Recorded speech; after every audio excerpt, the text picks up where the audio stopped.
At 79 years old, Dolly Parton finally revealed the truth about her complicated relationship with Porter Wagoner, and what she said left fans stunned.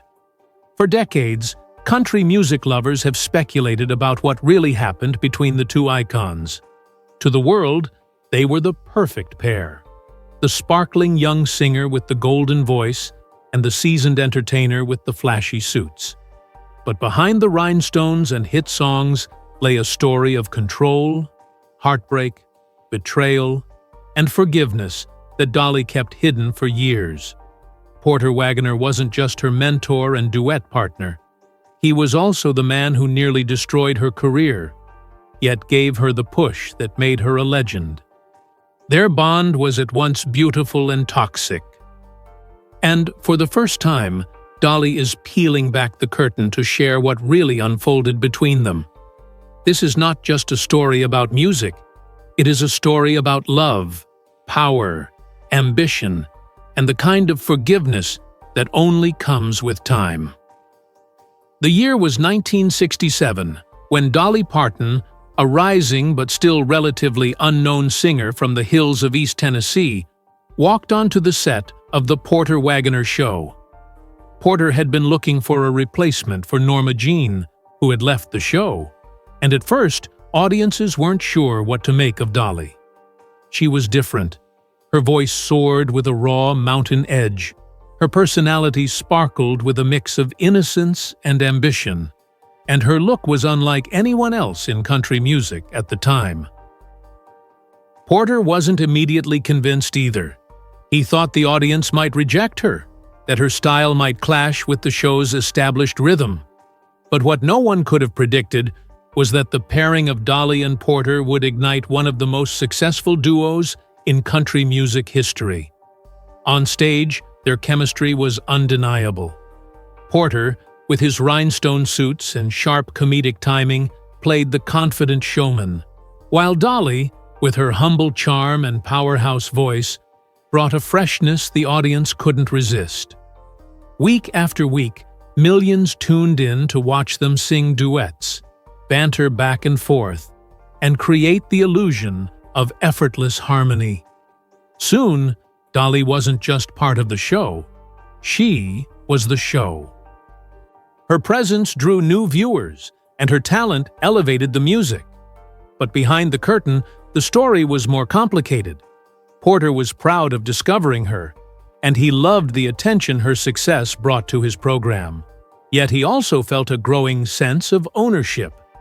He often introduced Dolly as "my girl" or "my discovery." And while Dolly was grateful for the opportunity, she bristled at the implication that she belonged to him. Even in those early days, Porter had a controlling streak that left Dolly both indebted and uneasy.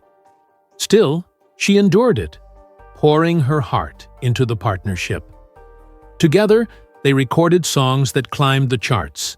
"The Last Thing on My Mind," "Please Don't Stop Loving Me," and "The Pain of Loving You." Their voices blended in a way that seemed destined, a perfect balance of steel and silk. Country music magazines branded them the Golden Duo, and fans speculated endlessly about whether their bond went beyond music. Dolly always maintained that it was a professional partnership, but even she couldn't deny the intensity of their connection. As the late 60s turned into the 70s, Dolly's star was rising faster than anyone expected. She was winning awards, drawing fan mail by the truckload, and becoming a household name. Porter knew he had helped build this empire, and he wanted to keep her close.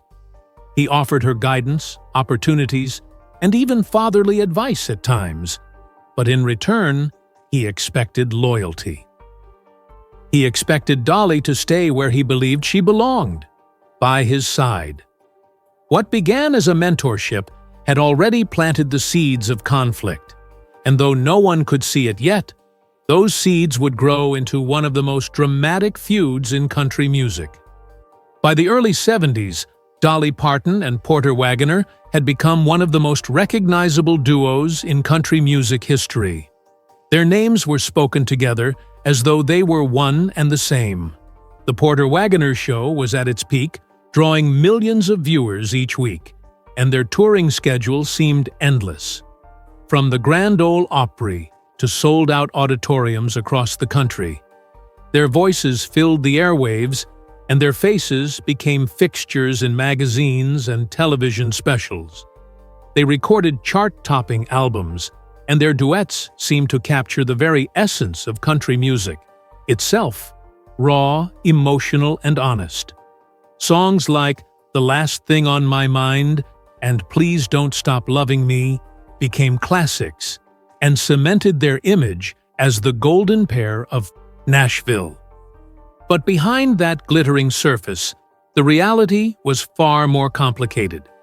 Success brought strain, and the cracks in their relationship were beginning to show Porter, who had prided himself on discovering Dolly, felt an increasing need to control the trajectory of her career. He saw her growing stardom not only as a point of pride, but also as a threat. If Dolly rose too high, would she still need him? Would she stay loyal? Or would she walk away and leave him behind? These fears gnawed at Porter and often surfaced in moments of tension. Dolly, on the other hand, was ambitious from the start. She adored Porter. She respected him deeply. But she also knew she had dreams that extended far beyond the duets and beyond his television stage. She wanted to be a global star, to write music that spoke to the world, and to control her own destiny. Yet every time she inched toward independence, Porter tightened his grip.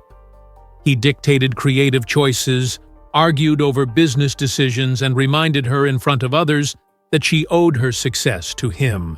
Their relationship became a delicate dance of gratitude and resentment. In interviews, Porter often claimed Dolly as his girl, and while fans saw this as endearing, Dolly herself was quietly frustrated by the possessiveness. She was not a girl to be owned. She was an artist, a writer, and a visionary. But Porter could not let go. As their fame grew, so did the financial pressures.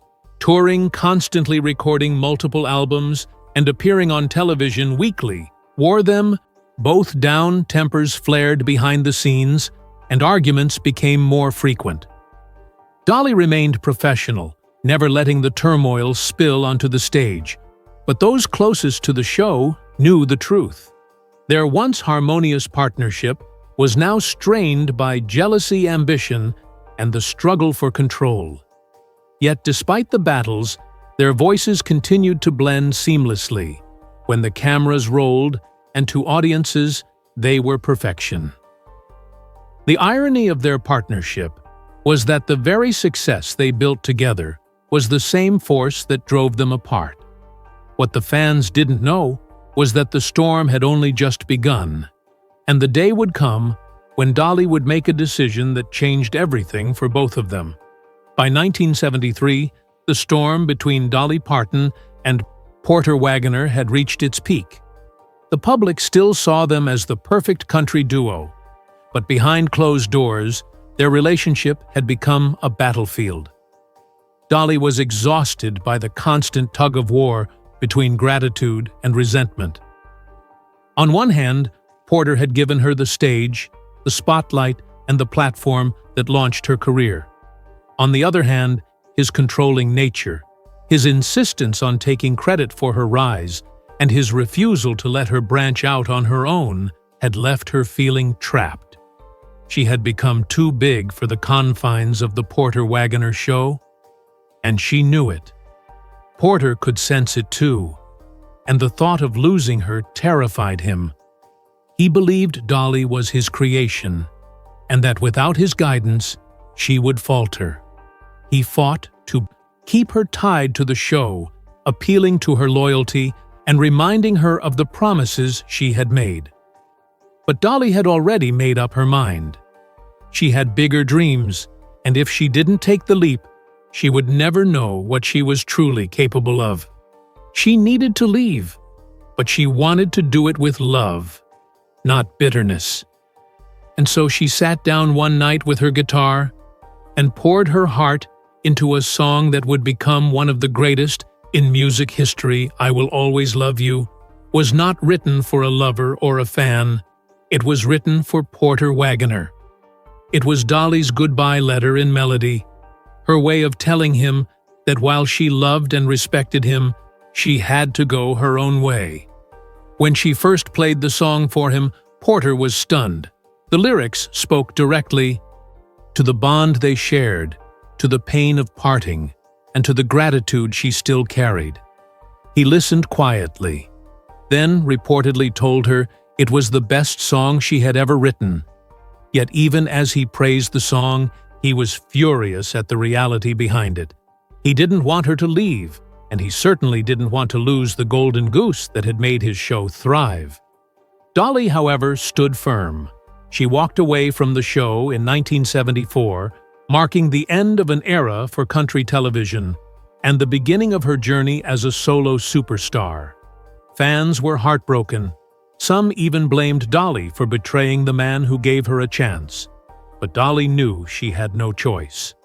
The decision broke her heart, but it also set her free. And as fate would have it, I Will Always Love You became a hit not once, but twice.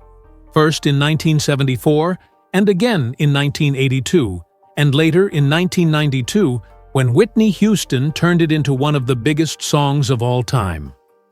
The song that was born from a painful goodbye became a timeless anthem of love and departure, cementing Dolly's genius as a songwriter. But while her career soared after the split, Porter was left behind. His bitterness grew, and his sense of betrayal festered.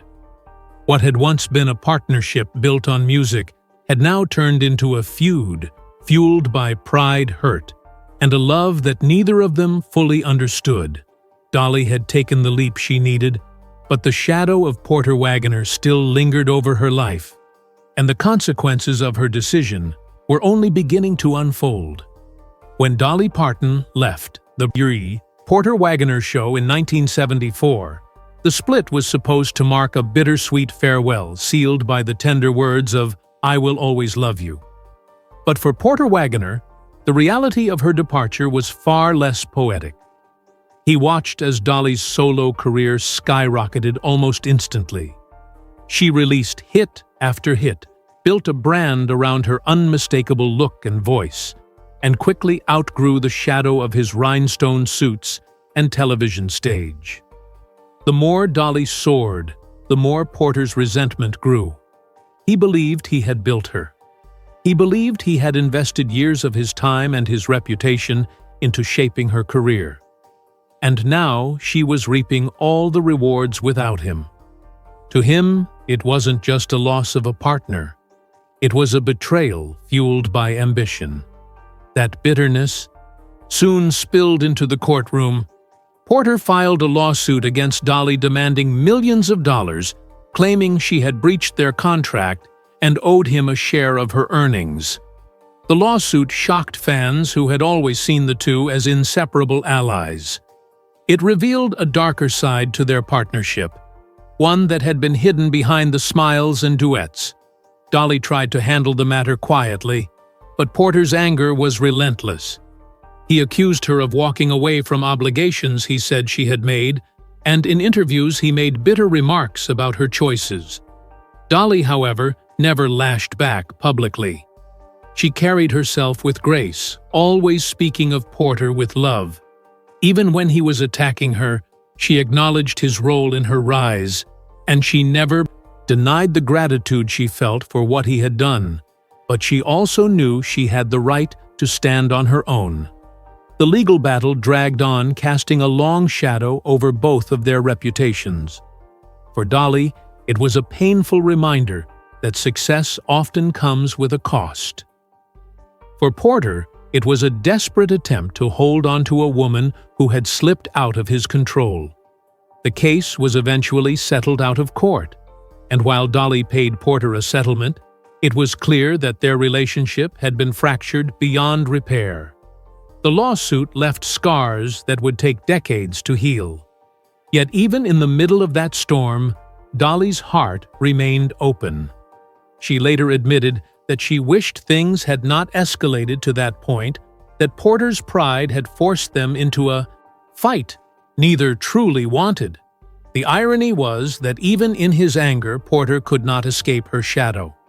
Dolly's career was flourishing in ways he had once dreamed for himself, and no lawsuit could change the fact that the song she had written for him had become a global masterpiece. The fallout from that legal battle marked the lowest point in their relationship, turning once inseparable partners into estranged rivals. Their story, which had begun with promise and harmony, had now become one of the most dramatic feuds in country music history. And though they would one day find a way to reconcile at that moment in the mid-70s, the wounds were too fresh, the bitterness too sharp, and the silence between them too heavy to break. After the lawsuit, Dolly and Porter entered into a long stretch of silence that was as loud as any song they had ever sung together. For nearly 2 decades, the two hardly spoke. Their relationship, which had once been built on music, laughter, and the magic of live television, was reduced to bitterness and distance. Porter Wagoner carried his resentment openly. He often criticized Dolly in interviews, sometimes questioning her choices or dismissing her success as the result of luck rather than talent. He never fully admitted just how much her departure had wounded him. Instead, he let his pride do the talking, and his pride was sharp as a blade. Dolly, on the other hand, refused to engage in public feuds. She continued to speak kindly of Porter, always acknowledging his role in shaping her career. She never denied that she owed him gratitude, even if he had hurt her deeply. Her silence was not weakness, but strength, and it showed her ability to rise above bitterness while keeping her dignity intact. Yet that silence between them cut deep.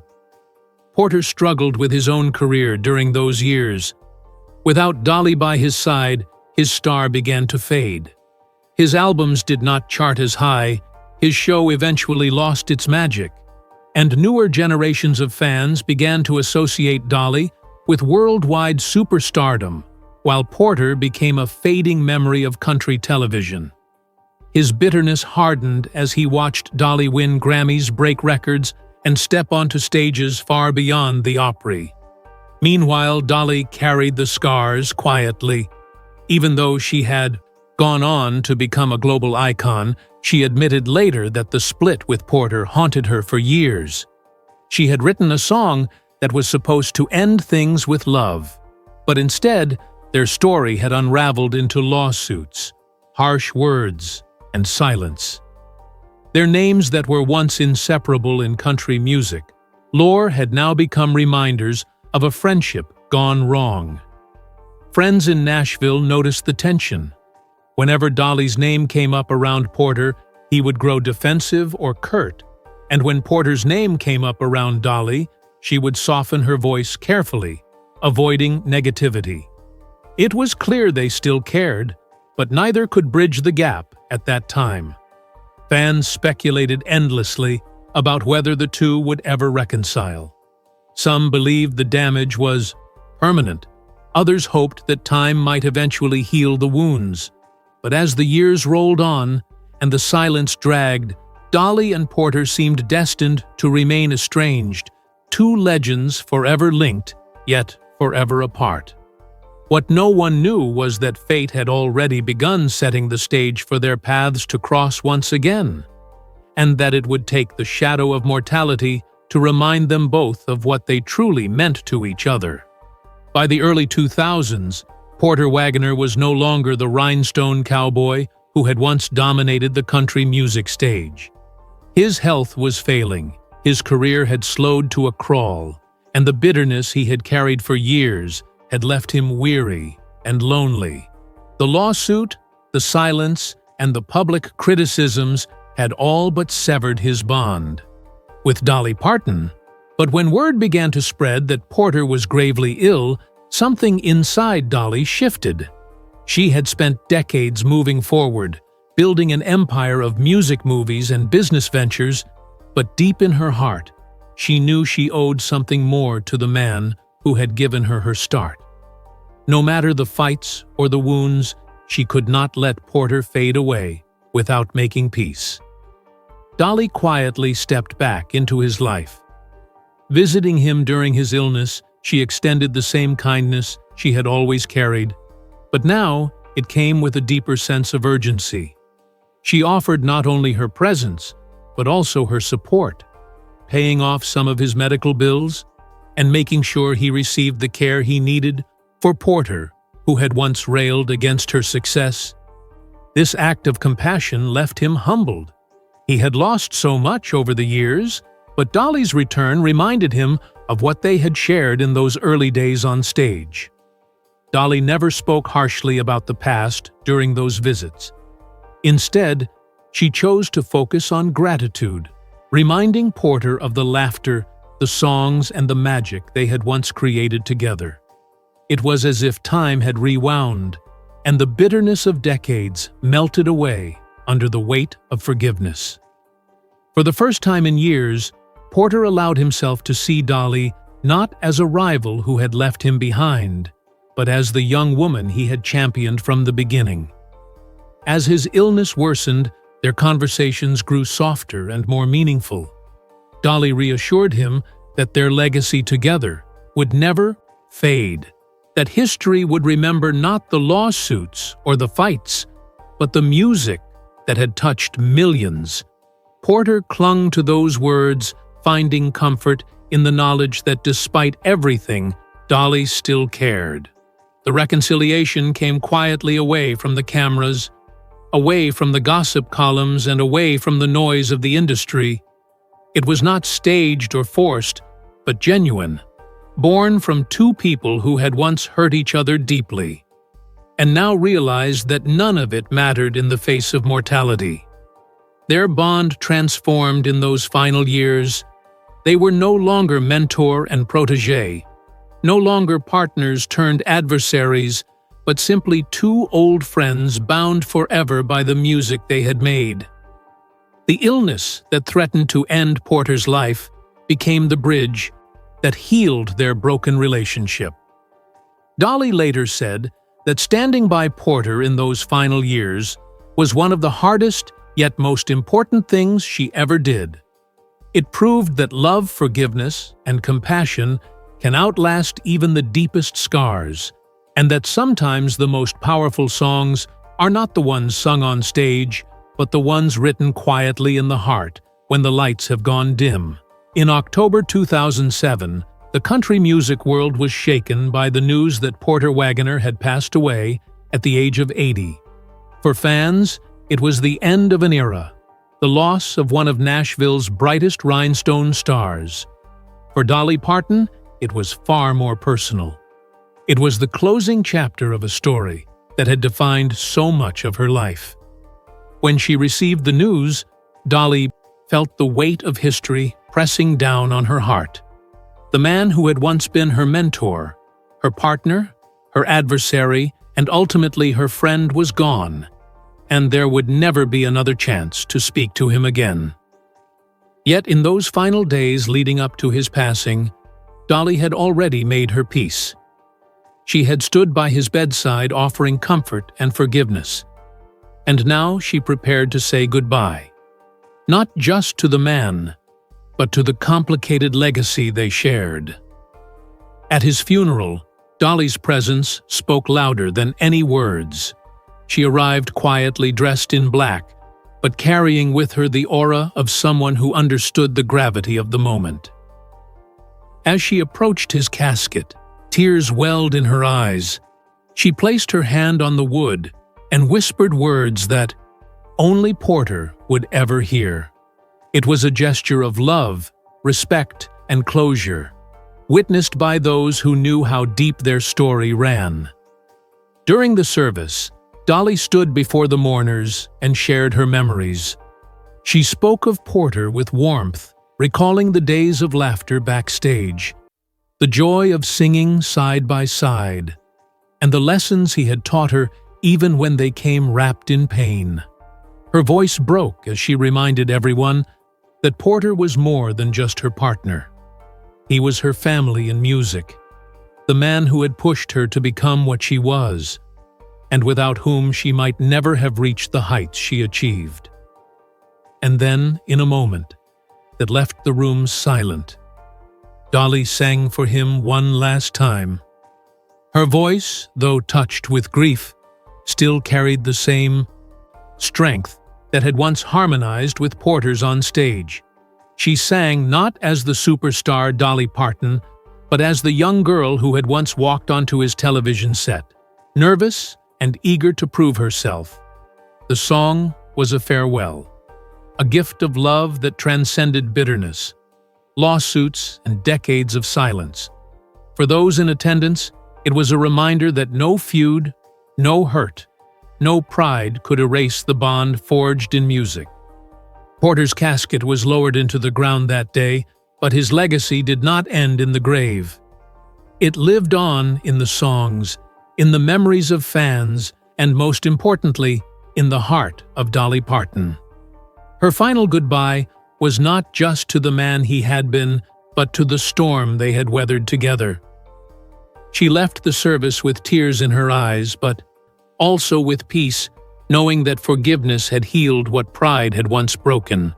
To the world, it looked like the end, but for Dolly, it was the beginning of a new chapter, one where she could finally speak the truth about Porter without pain, where she could celebrate his memory without bitterness, and where she could carry his name with love instead of regret. At 79 years old, Dolly Parton finally decided to tell the unfiltered truth about her relationship with Porter Wagoner, and the revelations stunned even her most loyal fans. For decades, she had been careful with her words, always protecting both Porter's legacy and her own. But time had softened the wounds and given her the clarity to speak openly. In interviews and memoir reflections, Dolly admitted that her relationship with Porter was one of the most complicated of her entire life. He was not just a mentor or a colleague. He was a force that shaped her career in ways both beautiful and painful. She confessed that in the early days she felt deeply indebted to him, and she truly loved him like family. But the possessiveness, the controlling nature, and the lawsuit had cut her to the core. She revealed that leaving Porter was the hardest decision she had ever made, that she cried for weeks after walking away from his show because she feared she was not only breaking her own heart, but his too. She admitted that writing "I Will Always Love You" was her way of trying to preserve their bond, even as she tore herself free. Yet she also acknowledged that the years of silence and bitterness nearly destroyed her memory of him, and there were times she wondered if they would ever reconcile. When Porter fell ill and she returned to his side, Dolly said it was like time had rewound. She saw not the man who had sued her or spoken harshly of her in public, but the man who once believed in her when no one else did, the man who gave her a stage when she was just a country girl with a dream. That perspective allowed her to forgive, and in forgiving, she found peace. At 79, Dolly reflected that forgiveness is the greatest lesson she learned from Porter Wagoner. She told fans that no matter how much pain or pride separates two people, the love underneath can survive if you let it. She admitted Porter broke her heart, but he also gave her the push she needed to become the woman she was destined to be. Without him, she said she might never have had the courage to chase her dreams as fiercely as she did. She acknowledged that he could be cruel, that he could be stubborn, and that he could wound her with words that lingered for years. But she balanced that with the truth, that he also laughed with her, supported her, and believed in her when others doubted. What Dolly revealed at 79 was not a story of saint and sinner, but a story of two flawed human beings bound by music ambition and a complicated kind of love. In her words, Porter Wagoner was both the best and the hardest thing that ever happened to her. She had spent years carrying the scars, but now she chose to carry only the lessons. She told fans that when she thinks of Porter, now she doesn't dwell on the lawsuit or the bitterness. She remembers standing on stage, singing side by side, their voices blending like they were born to harmonize. She remembers his laughter, his flamboyant suits, his determination to entertain, and she remembers the way he introduced her to the world with pride.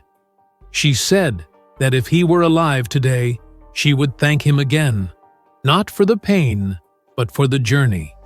Because without Porter Wagoner, there would be no Dolly Parton as we know her today. Her final words about Porter left fans in tears because they revealed the full arc of a story that had spanned decades. It was not just the tale of a partnership gone wrong. It was the story of two people who shaped each other's lives in ways neither could escape. It was a love story, not romantic, but deeper than that. One born of music, ambition, heartbreak, and finally, forgiveness. Dolly's revelation proved that sometimes the greatest stories are not about perfect harmony, but about discord resolved and wounds healed. She told the world that Porter Wagoner will always be with her, not as a ghost of bitterness, but as a reminder of the road she traveled to become who she is. And in that confession, Dolly Parton not only honored Porter's legacy, but also taught the world a lesson about love, loyalty, and the power of forgiveness, leaving fans with tears in their eyes and a renewed respect for the woman who never stopped singing even through heartbreak.